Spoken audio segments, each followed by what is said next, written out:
بسم اللہ الرحمن الرحیم، السلام علیکم۔ مقام آغاز میں بڑا بھاری میلہ لگتا تھا۔ اس میلہ میں مشاعرے منعقد ہوتے تھے، گھوڑ دوڑ ہوا کرتی تھی، پہلوانوں کی کشتیاں اور فنون سپاہ گیری کے دنگل بھی ہوتے تھے۔ عرب کے تمام قبائل جنگ جوئی میں حد سے بڑے ہوئے تھے اور بات بات پر تلواریں کھینچ لیتے تھے۔ آغاز کے میلہ میں کسی معمولی سی بات پر قبیلہ حوازن اور قبیلہ قریش کے درمیان چھیڑ چھاڑ شروع ہو گئی۔ اول تو دونوں قبیلوں کے کچھ سمجھدار لوگوں نے بات کو بڑھنے نہ دیا اور معاملہ رفع دفع ہو گیا، لیکن شر پسند لوگ بھی ہر قوم میں بکثرت ہوا کرتے تھے۔ نتیجہ یہ ہوا کہ معاملہ درست ہونے کے بعد پھر بگڑا اور جنگ و جدال کا بازار گرم ہوا۔ یہ لڑائی محرم الحرام میں لڑنا سخت گناہ کا کام تھا۔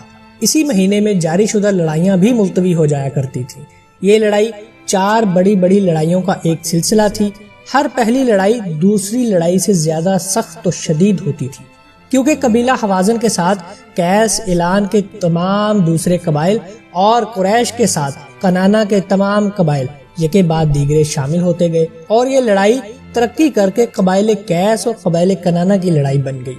آخری چوتھی لڑائی نہایت ہی سخت اور زبردست لڑائی تھی، جس میں بعض سرداروں نے خود اپنے پاؤں میں اس لیے بیڑیاں ڈلوائی تھی کہ میدان جنگ سے کسی طرح بھی بھاگ نہ سکے۔ اسی آخری اور چوتھی لڑائی میں پہلی بار حضرت صلی اللہ علیہ وآلہ وسلم بھی مسلح ہو کر شریک جنگ ہوئے۔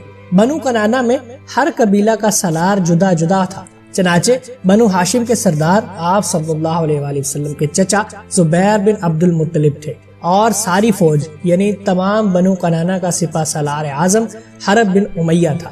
حضرت صلی اللہ علیہ وآلہ وسلم کی عمر اس وقت 15 سال کی تھی۔ آپ کے سپرد یہ خدمت تھی کہ آپ صلی اللہ علیہ وآلہ وسلم اپنے چچوں کو تیر اٹھا اٹھا کر دیتے جاتے تھے۔ آپ کو خود کسی سے مقابلے اور قتال کا موقع نہیں ملا۔ اس لڑائی میں اول تو بنو حوازن غالب نظر آتے تھے، بالآخر بنو کنانا غالب اور قبائل قیس مغلوب ہوئے۔